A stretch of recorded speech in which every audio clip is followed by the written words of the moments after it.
DLC news for Planet Zoo might be less than 1 week away, so join me as we jump down the rabbit hole of speculation as we consider what possible packs we might see in the near future.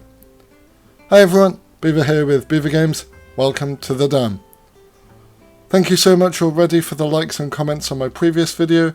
If you've not seen it yet, I do encourage you to go and watch that one after this episode, of course. Or, if you're desperate to watch that one first, there's a link in the top right corner of the screen now.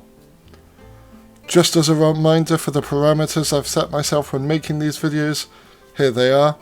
Please feel free to pause the video and read them at your own pace if you need to.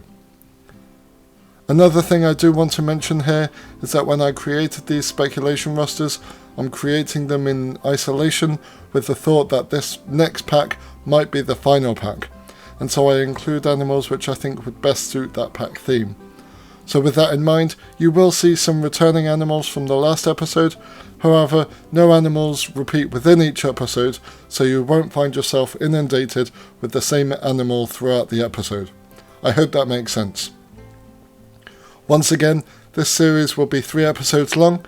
If you've not seen your favourite animal or favourite pack by the end of the episode, don't worry, there's one more episode planned after this, so make sure to look out for that one. With all that being said, let's get into the packs. The Temperate Forest Animal Pack. This pack's been one I've wanted for a really long time, initially birthed out the teasers we got for the Europe pack. My dreams of getting the Temperate Forest pack have dwindled over the years with the inclusion of the Twilight pack, the Red Deer Anniversary Animal, and then the Eurasian Animal pack. However, having researched it some more, I think it's definitely possible to see a pack like this in Planet Zoo.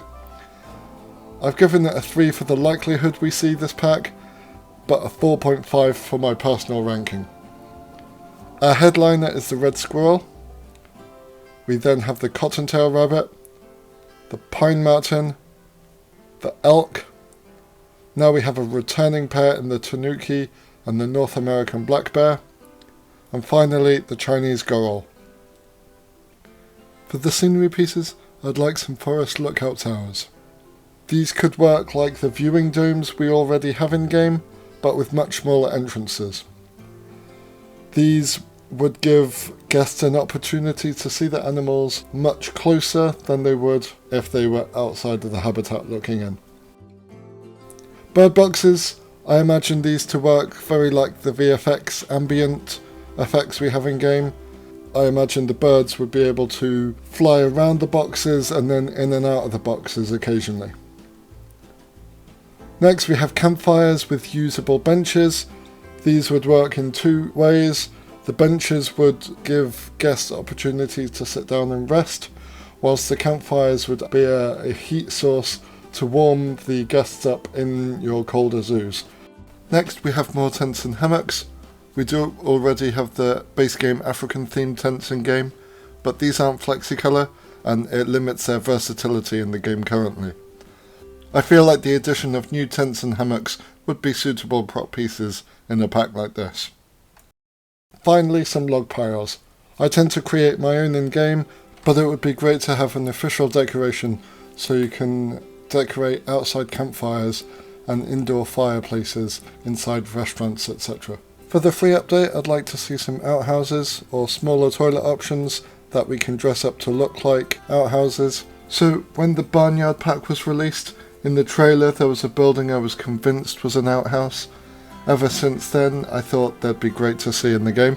Next we have the forageable bush enrichment options for deer and antelope, etc. And finally, for the foliage, I'd like to see the eastern hemlock tree and the dead bracken bush. So some positives for this pack.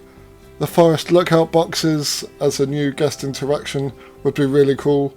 As I said, it gives guests opportunity to see animals from much closer. The elk is fairly highly requested, and some dead bracken would be a game changer for me in terms of making forest floors a lot more realistic.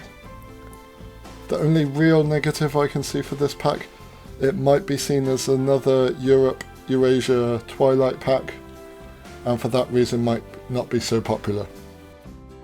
Next we have the Scrubland Animal Pack. This is a pack which I feel contains animals that had opportunities to appear in either the grassland or the arid animal pack, but were for some reason excluded.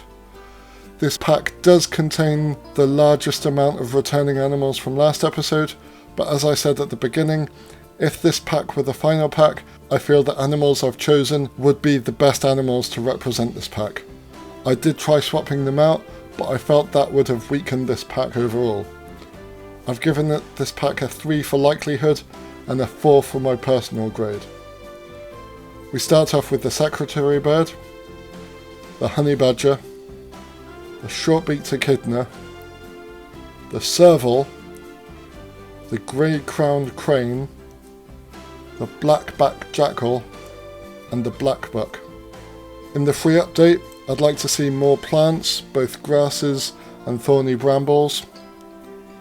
I'd like to see some animal feeding stations for the blackbuck and extend it to giraffes, zebra, deer, etc. And finally, I'd like to see some hiding enrichment pieces for shy animals.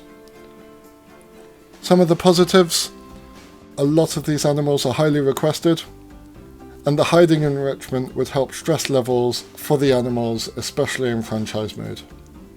One of the criticisms of this pack may be that 5 out of 7 animals are from Africa. Now, this doesn't bother me personally, but it has been a criticism of packs in the past, especially given how many African base game animals we had compared to other continents like South America. Next, we have the Highland Animal Pack. Once again, the likelihood of this pack existing seemed to be crushed with the existence of the last few packs. We received the Tarkin in the Eurasian Animal Pack, and the Pallas's Cat, Markhor and Andean Bear in the Zookeeper Animal Pack.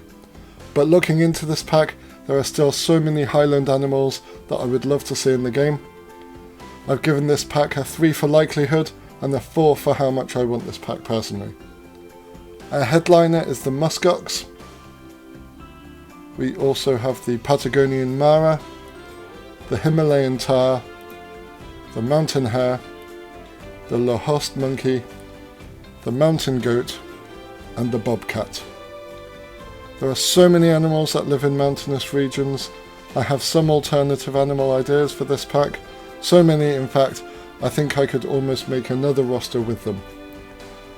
We have the alpine marmot, the chamois, the gelada baboon, the rock hyrax, the Japanese serow, the wild yak, and the vicuña. So for the scenery pieces, I was torn between 2 themes. I'll present them both here. Feel free to let me know your favourite in the comments below. First, we have the log cabin ski chalet theme with scenery pieces like taxidermic heads, animal skins, antler chandeliers, etc. Or we have the Tibetan style with Tibetan artwork and wall decals and the iconic golden roof shapes. For the free update, I'd like to see edelweiss, gorse and heather plants. So the positives of this pack is there's a good selection of animals, and the negative for this pack is the log cabin theme might not be the best theme for a zoo. Our final pack is the Malagasy Animal Pack. This pack was a little personal challenge to myself. I wanted to see if I could create a pack from the fauna of Madagascar that wasn't entirely made up of lemur species. I think this pack worked out well, and if we're talking about this pack 2 years ago, I could have definitely seen this pack as a possibility in Planet Zoo. However, given that we're so close to the end of Planet Zoo, maybe the end, I don't really see this pack as very likely, and for that reason I'm giving it a 2.5, but I'm giving it a 3 in my personal ranking. Our headliner is the Ai. We also have the crested kua, the African jacana, the Nile crocodile, who after doing some research I found out does have territory in Madagascar, not just mainland Africa. The northern sportive lemur is next, the Malagasy giant rat, the zebu, and finally the panther chameleon in the exhibit box.